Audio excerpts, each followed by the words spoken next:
Hi, welcome to the Forest of Magic.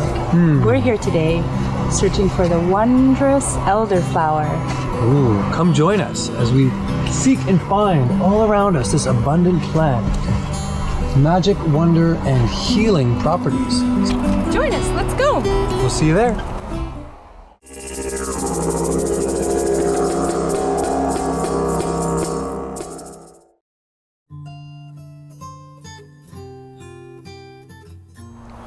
This flower has an abundance of pollen.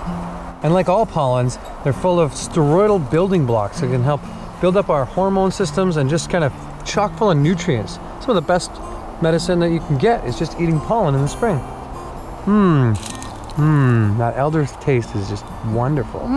It also carries a natural yeast that you can use to ferment all kinds of tasty drinks. Ferment, you say? I said ferment. I think we might be having to make a batch of mead or cordial with this stuff. Or elderflower champagne, or elderflower kombucha, or jus. Ooh, there's lots of ways we can use elderflowers. Wow.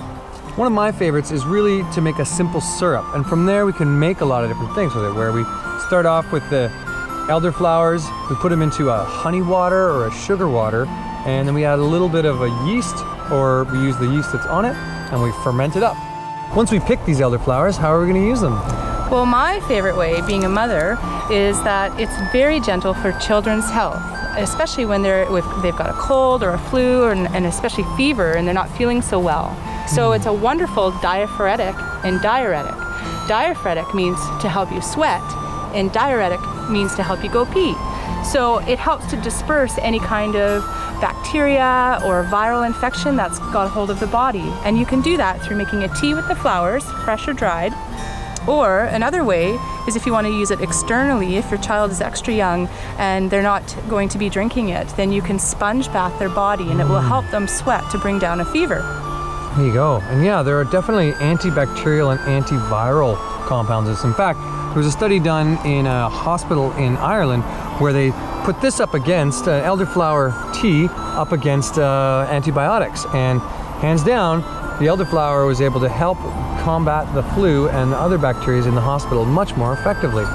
Go figure. It's expectorant in nature as well, so it helps to expel any kind of stagnation or catarrh in the lungs as well as in the sinuses. So sometimes when you see like postnasal dripping or any kind of allergy-prone sinus or lung congestion, the black under the eyes can be a sign of that, and a lot of sniffling, then that can be a really wonderful medicine for your children or for your adults as well. Yeah, for any age. I know I've heard that it's really high in flavonoid groups, like a lot of these kind of plants, and especially quercetin, which is one of the most anti-allergy flavonoids there is. In Greek mythology, the Latin name Sambucus comes from the name Sambuca, which means the flutes of Pan. Pan being the lord of the underworld representing, again, the Devic kingdom. So it also represents the king of the nature spirits as well. So this plant grows all around the northern hemisphere of the planet. In fact, there's about 24 different species in this Zambucus family. This one happens to be Zambuca racemosa, which is the red elder, which grows here on the coastal islands of BC. But as you get interior, you get more of the Zambuca nigra and the other Zambuca, the blue and the black elders. This one in particular should not be used in its berry form, as it has anthocyanin in it. So we don't want to take too much of that. That can be removed by rinsing and washing and boiling the berries, but then there's really not much medicine left. So for this case, we just go for the flowers. But for the other ones, the berries are amazing. We make great elderberry syrups and really just great cordials, and are useful in many different ways in teas and tinctures. These flowers are a wonderful remedy for any kind of stagnation, especially when there's edema or blood stagnation and just overall dispersion of fluids throughout the channels of your body. You know, you could use it topically, as we talked about before, sponging it on the skin. For any kind of heat and boils and blood stagnation in that way, you could just make a little poultice. So chew it up and put it right on the boil. Or you can drink it internally as a tea, and it'll help keep flushing your system and cleansing any kind of water retention and keep the blood moving throughout.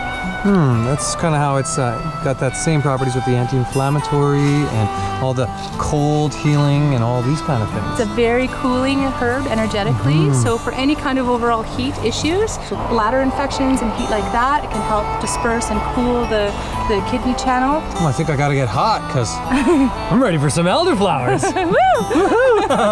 Some hot yoga and elderflower maybe? Yeah, hot yoga and elderflower tea, you got it. Or sauna and some elderflower tea.